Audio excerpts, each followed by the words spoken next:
ఒక్క నిమిషం మాట్లాడండి. కాంగ్రెస్ జనతా పార్టీ విధానాలను వీళ్ళని అడాప్ట్ చేసుకుంటున్నారనే దానికి ఆన్సర్ రావాలి. కూటమికి దూరంగా జనసేన పార్టీ ఉన్నదనేది నిజం. 4 మంత్రివర్గ సమావేశాలకు డుమ్మా కొట్టడమే కాకుండా అవకాశం ఉన్నప్పటికీ కూడా 4 లేటెస్ట్ మంత్రివర్గ సమావేశానికి మాట్లాడండి. సురేంద్ర నాయుడు గారు వారి అభిప్రాయం వారిని చెప్పనివ్వండి సార్, వారిని చెప్పనండి.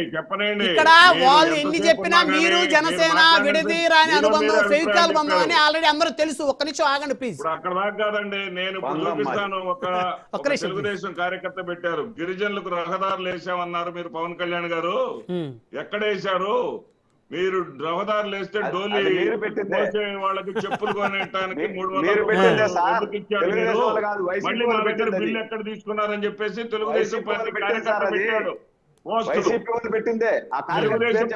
అదే తప్పు మీరు అనేది. మీరు ఓకే, ఇప్పుడు ఆ అంశాన్ని రైట్ చేసింది టీడీపీ కార్యకర్త కాదంటారు.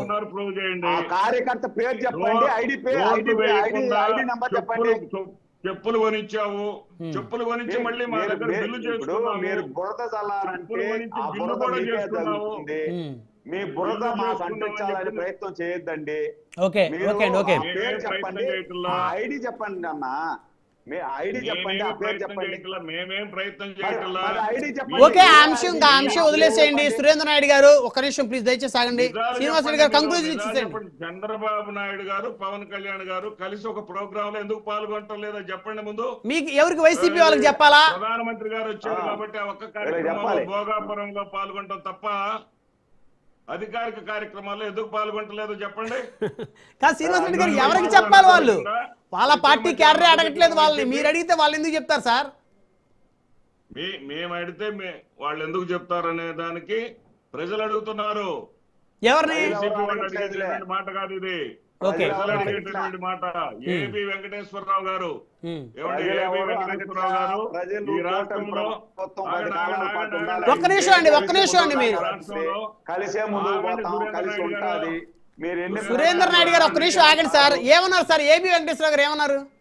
ఏబి వెంకటేశ్వరరావు గారు 2014 నుంచి 19 వరకు 23 ఎమ్మెల్యేలను కొనటంలో కీలక పాత్ర వహించినటువంటి ఏబి వెంకటేశ్వరరావు గారు చాలా స్పష్టంగా చెప్పారు, ఈ జన్మలో ఇక చంద్రబాబు నాయుడు మళ్ళీ ముఖ్యమంత్రి అయ్యేటటువంటి అవకాశమే లేదని. నిన్నగాక మొన్న చెప్పాడు. ఎందుకు చెప్పాల్సి వచ్చింది చెప్పండి?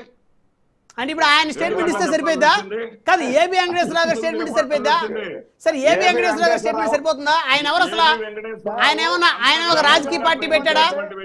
చంద్రబాబు నాయుడు కోసం ఇంటెలిజెన్స్ విభాగంలో పనిచేసిన past is past. Chandrababu Naidu గారి కోసం జగన్మోహన్ రెడ్డి సార్ కాదు ఒక్క నిమిషం. సురేంద్ర నాయుడు గారు మీరు క్రాస్ టాక్ అవుతుంది. శ్రీనివాస్ రెడ్డి గారు, మాధురెడ్డి శ్రీనివాస్ రెడ్డి గారు, విజయసాయి రెడ్డి గారు ఏం చెప్పారు? జనసేన తెలుగుదేశం కలిసినంత కాలం జగన్మోహన్ రెడ్డి గారు ముఖ్యమంత్రి అవడం కళ అనేది విజయసాయి రెడ్డి గారు. ఆయన ఎవరు?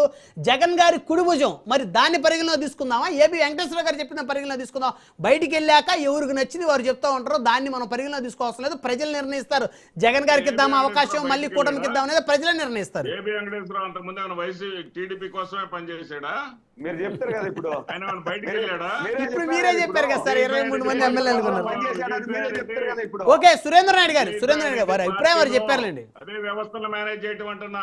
ఓకే ఓకే ఓకే, చూద్దాం. శ్రీనివాస్ రెడ్డి గారు ప్రజలు ఎవరికి అవకాశం ఇస్తే వాళ్ళకే పట్టం కడతారు. ప్రజలు ఎవరిని అనుకుంటే, సో మనం అనుకున్నంత మాత్రాన చంద్రబాబు గారికో పవన్ కళ్యాణ్ గారికో మళ్ళీ వారికే కడతారని అనుకోవడం కూడా మూర్ఖత్వమే. మీరు చెప్పిన పాయింట్లో కూడా కొన్ని వ్యాలిడ్ పాయింట్స్ ఉన్నాయి. సో కొన్ని టీడీపీ జనసేన అగ్రి అవ్వచ్చు, కొన్ని అగ్రి అవ్వకపోవచ్చు. చూద్దాం. ధన్యవాదాలు అండి చర్చలో పాల్గొన్నందుకు. కృష్ణాయన్ గారు, మస్తాన్